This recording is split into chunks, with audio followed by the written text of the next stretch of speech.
good afternoon, or whatever time it may be when and where you're watching this. This is Edward. Upon sharing my latest video, the second in the End of Neoliberalism series, I've quickly been accused of being a fascist authoritarian by some. I take responsibility for this misunderstanding since I was much more focused on the logical content of my writing than how it might come across due to its very abstract approach and lack of clarity. I will almost certainly tweak the writing of this video in order to make certain things clearer. So I'll change the video probably, but I will not back down from the argument I am making since I'm actually very proud of that final product.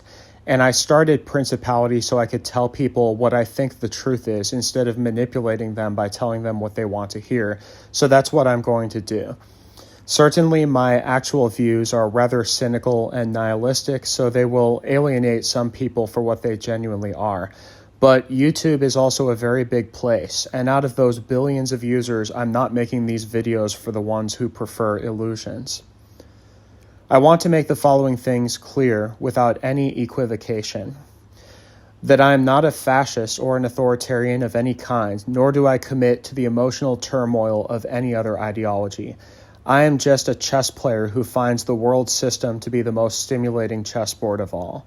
Like an economist who goes into baseball management to infuse it with sabermetric, statistics-driven decision-making, even though they are not a fan of any baseball team, I don't have an agenda other than to stimulate myself and my audience, nor do I think I would be able to change anything if I did. That I do not hold any socially conservative views such as hostility towards immigrants or towards anyone on the basis of their race, gender, sexual orientation, disability, or any other irrational basis of judgment.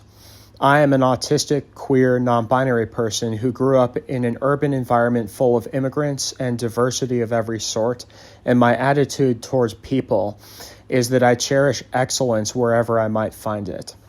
I believe intelligent people generally know better, or at least I hope intelligent people generally know better, than to capitulate to the manipulative demagoguery of the authoritarian right, which preys on the weak-minded and the fearful. That I am not a supporter of Donald Trump or his politics, or for that matter of Nigel Farage or of any other con men, as I called them, whom I alluded to in the video.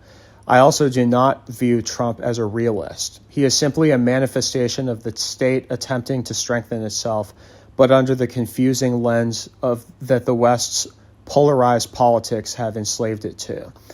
He has the ear of too many people who have conflicting agendas, and he himself is a show businessman who clearly does not believe in anything himself and is doing all of this to make money. That I am not on the side of the ruling class or against working people, or ordinary people in general. I look upon left-wing movements with a combination of wonder and pity, and I am just as sympathetic with their desire for power as I am disappointed by their failure to meaningfully change things under neoliberalism. If such an effective left-wing movement arose which could conquer neoliberalism, I would be the first to applaud it, whether or not it resulted in a socialist system. But as it stands, I don't think they have anything to work with, and I see elements of the ruling class as the actors against neoliberalism with the most momentum right now. That is all. I hope you all have a wonderful week, and I look forward to sharing another essay for you on Friday. Sincerely, Edward S. Sutton.